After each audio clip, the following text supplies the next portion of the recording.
Salut, c'est Trado, content de vous retrouver pour la mise à jour des zones d'accumulation rationnelle et des tendances sur les cryptos majeurs, les entreprises qui font l'écosystème. Je vais commencer, même si c'est pas du tout ma spécialité, par résumer ce qui s'est passé sur le plan des fondamentaux. Encore une fois, c'est pas ma spécialité, donc je n'espère pas ici être très exhaustif, loin s'en faut. Deux éléments à prendre en considération pour comprendre la chute à laquelle on a assisté. C'est une attaque, comme il en arrive de temps en temps, et désagréable avec des cryptos qui ont pris qui ont perdu, allez, entre moins 10 et moins 50%. Les raisons sont doubles essentiellement. La première, c'est, eh bien, on le sait, Monsieur Powell de la Fed qui a dit clairement qu'il n'était pas dans les statuts de la Fed d'acheter du Bitcoin et de le mettre en réserve. Ça, c'est pour ceux qui espéraient, comme on entendait beaucoup parler que les États-Unis construisent une réserve stratégique de Bitcoin. Bon, c'est la première des raisons. Et il a dit également, Powell, qu'il ne pensait pas qu'il était légitime, ni urgent, ni envisageable à court terme de revoir les statuts de la Fed à cet égard. Deuxième chose, c'est au Salvador, il y a eu un bras de fer entre le FMI et le président élu du Salvador, Bukele. Vous savez que le Salvador a fait du Bitcoin, quelque part une sorte de monnaie officielle, et le FMI a dit minute, on va pas vous libérer de l'argent pour votre développement si vous allez lutter pour acheter du Bitcoin. Faut pas rigoler non plus. Donc ça a mis la pression sur le Salvador pour que justement toute sa politique très ambitieuse de constitution d'un trésor de guerre en Bitcoin soit sans doute mis un petit peu sous cloche. Ça veut pas dire que c'est terminé, mais bon, le FMI a gagné son bras de fer plus ou moins, et l'argent qui aurait pu aller à Bitcoin directement va devoir sans doute être mis dans des choses un petit peu plus, on va dire, sociales, ce qui semble assez dans les clous de ce pourquoi le FMI est fait. Bon, ça c'est pour les fondamentaux, il y aurait d'autres choses à dire, mais ça explique donc les prises de profit qui ont eu lieu sur Bitcoin et sur les altcoins et les entreprises. Maintenant, je voudrais commencer par dire que voilà, c'est compliqué de faire l'analyse des phases des cryptos, donc je vais dire ce que je vais dire avec énormément d'humilité. Je regarde certains graphes et je me demande si on est en phase 2, en phase 1, en phase 3, etc. Parce que bon, une action c'est simple, quand elle perd 20, 30 ou 40%, elle n'est pas en phase 2. Pour Bitcoin et pour d'autres coins, eh bien, quand une action quand un actif perd 20, 30, 40%, ça ne veut pas forcément dire qu'on n'est plus en tendance haussière. Donc, je vais mettre l'accent essentiellement sur les zones d'accumulation rationnelle, puisque c'est finalement le cœur de la stratégie, accumuler sur des zones logiques qui sont des supports. Tout ce que je vais dire en termes de tendance, eh bien, encore une fois, il y a un rappel à l'humilité par rapport à tout ce qui se passe actuellement qui rend l'analyse assez difficile. Par contre, les zones d'accumulation, ça c'est assez facile, ça reste simple. Et on va donc commencer par Bitcoin. Bitcoin qui est en phase 2. Pourquoi en phase 2? Parce qu'on est toujours sur des pics ascendants, des creux ascendants, et on est au-dessus de la moyenne mobile à 30 semaines qui monte. Si on regarde les données journalières, puisque maintenant, j'étais parti depuis quelques temps sur des zones d'accumulation journalières, puisque ça montait tellement vite qu'il était peu plausible de retourner sur des zones d'accumulation rationnelle hebdomadaire. Bien, heureusement qu'on l'a fait, parce que ça permet quand même d'accumuler. Et regardez, on est revenu sur la zone d'accumulation rationnelle qu'on précisait dans les précédentes analyses. C'est les 95 000, 90 000 $. C'est la zone d'accumulation rationnelle. L'Ethereum. L'Ethereum, on va commencer par les données journalières puisque je l'ai sous les yeux. J'avais une zone d'accumulation rationnelle à 37,00, 35,00. Ça a fait l'objet d'une accumulation. Malheureusement, elle n'a pas tenu. La zone suivante, c'est pour moi 32,40, 3000. Si on retourne dessus, encore une fois, ce serait zone d'accumulation rationnelle. Si on regarde les phases, et là j'ai une première hésitation par rapport à ça, pour moi on n'est plus vraiment en phase 2, je ne sais pas, parce que pour être en phase 2, il faut une moyenne mobile à 30 semaines qui monte. Et là, vous voyez, bon, mathématiquement, c'est descendant, parce que c'est une moyenne, hein, par définition, la moyenne mobile à 30 semaines. Donc elle descend, c'est pas ça, ok, c'est pas une moyenne mobile à 30 semaines qui monte fièrement en phase 2. Là, on est plutôt sur une valse hésitation. Donc on est en phase 2 ou en phase 3. On va aller plus loin. J'aimerais vous rappeler que si vous voulez passer à l'action dans des conditions optimales de sécurité et de simplicité, vous avez Cryptcool, mon partenaire depuis le début. Cryptcool et Trado, moi donc, sont en partenariat. Je vous le recommande. Pourquoi? Tout simplement parce que, et c'est peut-être même le plus important, c'est français. Si c'est français, c'est régulé. Si c'est régulé, eh bien c'est plus de sécurité pour vous. Et c'est régulé, donc c'est enregistré PSAN, enregistré auprès de l'AMF, hein, l'autorité des marchés financiers. Vous avez un site ici, vous allez pouvoir découvrir notamment vos interlocuteurs et les responsables du site. Vous avez également la possibilité, et ça je l'ai déjà dit, hein, de vous abonner à la newsletter. Et quand vous êtes abonné à la newsletter, il y a des alertes que je produis pour Cryptcool en temps réel lorsque je vois qu'on est en zone d'accumulation rationnelle sur Bitcoin et Ethereum. Bref, n'hésitez pas. Et puis surtout, j'ai envie de dire, n'oubliez pas que c'est de la garde froide non connectée à l'internet. Donc toutes les mésaventures qui se produisent lorsqu'on fait siphonner son wallet, etc., ça ne sera pas pour vous parce que ce n'est pas connecté à l'internet. Vous avez des informations juste en dessous de la vidéo pour découvrir les services de Cryptcool. Binance Coin. Binance Coin est également dans une situation compliquée, mais la phase 2 semble garantie par l'orientation de la moyenne mobile à 30 semaines. On peut toujours dire que les pics sont ascendants, que les creux sont ascendants, et on peut toujours dire qu'on est en phase 2, même si depuis les plus hauts, et c'est là qu'il y a des hésitations à avoir, on a perdu jusqu'à 22% pour une action, c'était terminé, on n'est plus en phase 2. Mais là, je pense que Binance Coin est encore en phase 2. Pour les zones d'accumulation rationnelle journalière, on a touché la zone d'accumulation rationnelle qu'on avait signalée à 650-600, donc c'est une bonne chose. Elle nous a bien servi comme celle de Bitcoin. Je passe à Ripple. Ripple, en données journalières, on n'est pas venu en zone d'accumulation rationnelle qui est à 1,45, 1,28. Je reviens sur mes données hebdomadaires à présent. Et là, pour le coup, on est en phase 2. Il n'y a pas beaucoup de doutes par rapport à ça, malgré la grande baisse à laquelle on a assisté. Même si on a perdu depuis les plus hauts jusqu'à 35%. Je considère qu'on est toujours en phase 2 haussière avec des cours au-dessus de la moyenne mobile à 30 semaines et qui monte. Dogecoin, sur les données hebdomadaires, on doit constater, alors regardez ça, c'est compliqué, hein. On est au-dessus de la moyenne mobile à 30 semaines qui monte, c'est sûr, mais voilà, depuis les plus hauts, on a perdu 45%. On rebondit tout juste. Difficile de lui accorder le statut de phase 2, mais pas impossible. Alors là, je vous renvoie au tutoriel qu'il y a en dessous de la vidéo, qui est dans la version moderne d'analyse par phase. Weinstein recommande de regarder aussi la moyenne mobile à 50 jours, pas simplement la moyenne mobile à 30 semaines, mais la moyenne mobile à 50 jours, pour avoir une idée d'un passage, d'une fin de phase 2.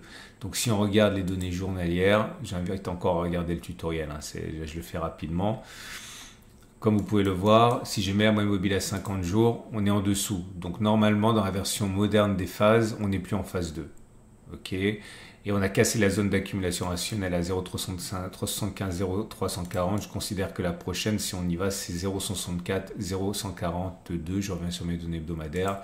Donc, je le répète, pour Dogecoin, on est en phase 2 ou 3. Cardano, on est en phase 2. Alors vous allez dire pourquoi on a eu une grosse baisse. Alors déjà parce qu'on est au-dessus de la moyenne mobile à 30 semaines et parce que ça monte. Alors là aussi on a perdu 42%, mais je dis qu'on est en phase 2. Pourquoi? Parce que si on regarde les données journalières, pour avoir une autre vision, on voit qu'on a préservé la moyenne mobile à 50 jours qui est là. Et on est en zone d'accumulation rationnelle à $, 0,87 $. Solana, sur les données journalières, vous voyez bien, hein, on a cassé la zone d'accumulation rationnelle des 222-200. On est en dessous de la moyenne mobile. Alors, en données journalières, c'est la moyenne mobile à 50 jours qu'il faut regarder, hein.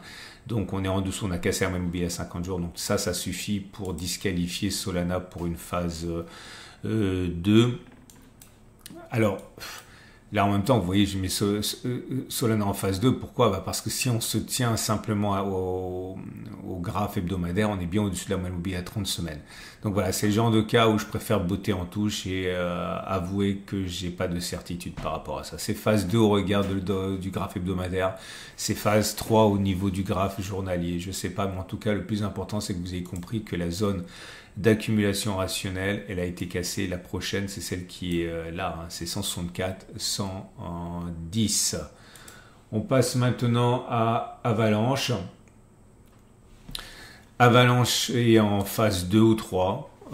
Pourquoi? On regarde la moyenne mobile à 30 semaines, elle est là, ok, ça c'est la moyenne mobile à 50 périodes, ça c'est la moyenne mobile à 30 périodes, donc on est en données hebdomadaires, c'est la moyenne mobile à 30 semaines qui montre on est toujours au-dessus, avec des pics ascendants, des creux ascendants, avec une baisse quand même abyssale de 40%, mais quand on regarde les données journalières, et bien là pareil, on se retrouve clairement en dessous de la moyenne mobile à 50 jours qui est ici.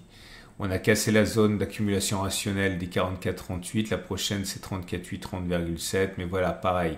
Au-dessus de la moyenne mobile à 30 semaines, mais en dessous de la moyenne mobile à 50 jours.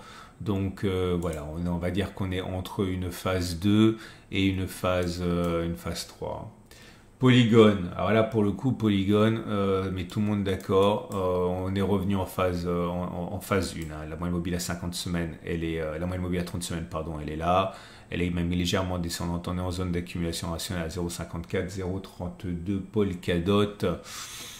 Polkadot, énorme chute. Là aussi, hein, regardez les cours qui ont abandonné jusqu'à 50%. La moyenne mobile à 30 semaines, là, n'est plus croissante. Elle est même descendante mathématiquement. Donc, pourquoi je la maintiens en phase 2? Parce que quand on regarde les données journalières, on voit que la moyenne mobile à 50 jours, bon, en fait non, je me suis trompé, on est en dessous de la moyenne mobile à 50 jours, toutes mes excuses. Donc en fait là il y a un concert de vecteurs, hein, qui nous amène à penser qu'on est en phase 3. Excusez-moi, j'ai oublié de le corriger. Mais voilà, encore je suis un petit peu embarrassé par mon manque de conviction sur certains actifs. Hein. Elrond, catastrophe pour Elrond qui a perdu pendant l'attaque de la semaine dernière 50%. Pour moi, on n'est pas en phase 2. La moyenne mobile à 30 semaines, elle est là, elle est descendante, donc ça peut être une phase 2. Ok, c'est une phase 1 ou une phase 3. La zone d'accumulation rationnelle, c'est 29-22 euros.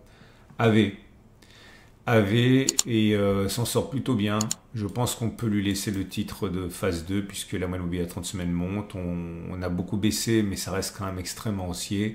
Au niveau des zones d'accumulation, si on ne va pas chercher 160-125 $, on peut compter sur la zone qui a été sollicitée il y a 3 jours, hein, 285, 226 zones. Je n'ai pas changé ces zones, elles étaient déjà là dans la vidéo de la semaine dernière. Donc pensez à garder sur vos graphes d'une semaine sur l'autre, d'un dimanche sur l'autre, les graphes, les zones, parce qu'elles peuvent être sollicitées comme ça. On est venu, hein, c'est 285, 225 Chainlink est revenu en zone d'accumulation rationnelle journalière, ici 24-20. On est au-dessus de la moyenne mobile à 50 jours, vous remarquerez ici. Quand on regarde les données hebdomadaires et quand on regarde la moyenne mobile à 30 semaines, là aussi c'est préservé. Donc pour Chainlink, c'est encore en phase 2. Cosmos en données hebdomadaires, là c'est pas bon. On est avec une moyenne mobile à 30 semaines qui est plate. On a perdu énormément de terrain en l'espace de 2 semaines, 45% d'abandonnés. C'est soit une phase 3, soit une phase 1. On va laisser décanter. Zone d'accumulation rationnelle, c'est maintenant que la zone d'accumulation rationnelle journalière des 8,275 a lâché, c'est à nouveau 553,8. On passe aux entreprises Mara Holding. On est en zone d'accumulation rationnelle journalière. Ok, la moyenne mobile à 50 jours, c'est celle-là, on l'a cassée. Hein, donc on est en phase 3. On est sur zone d'accumulation rationnelle 21 de 17,7 $. Si je vous montre les données hebdomadaires, vous verrez que la moyenne mobile à 30 semaines, celle qui est en bas, voilà, elle est plus croissante, hein, elle est descendante, plutôt plate. Donc on est en phase 3 pour Mara Holdings. Riot Platform, je pense qu'on est en phase 2. Pourquoi? Parce que la moyenne mobile à 30 semaines est toujours ascendante, on est toujours au-dessus, les pics semblent ascendants, les creux sont encore ascendants. Et puis, si on cherche confirmation du côté des données journalières, on voit que la moyenne mobile à 50 jours est préservée. Et on est en zone d'accumulation rationnelle à 12,11. Coinbase Global, on est au-dessus de la moyenne mobile à 50 jours, ça c'est bien. La zone d'accumulation rationnelle a été cassée, c'est 310,290. La prochaine, c'est 198,175 $. Et la moyenne mobile à 30 semaines étant en dessous et ascendante, je pense qu'on est toujours en phase 2 pour Coinbase. MicroStrategy, pour le coup, c'est facile. MicroStrategy, en phase 2, au-dessus de la moyenne mobile à 30 semaines qui monte. Les données journalières font état de cours qui sont toujours au-dessus de la moyenne mobile à 50 jours. Donc ça confirme qu'on est toujours en phase 2 et on est venu en zone d'accumulation rationnelle à 350-320. Donc ceux qui ont fait les soldes ici pourraient éventuellement être contents. Et CleanSpark, c'est pas bon. CleanSpark, les zones d'accumulation rationnelle, c'est 9,7 $. On est au-dessus de la moyenne mobile à 50 jours, donc on ne peut pas vraiment être en phase 2 ou alors vraiment sur l'épaisseur du trait. Mais de toute manière, quand on regarde les moyennes mobiles à 30 semaines, c'est descendant. Je crois que tout ça, c'est soit une phase 1, soit une phase 3. C'est pas facile. Voilà. Donc, c'en est terminé. Je mets des alertes sur l'onglet communauté de ma chaîne YouTube. J'en ai mis une sur l'Ethereum d'ailleurs cette semaine. Pensez à y aller de temps en temps pour voir si on est sur une zone d'accumulation rationnelle, si vous n'avez pas les graphes sous les yeux. Pour la troisième fois, je veux insister sur le fait que mes phases ne sont pas garanties. Les cryptos devraient avoir des règles propres en fait, tellement la volatilité est importante.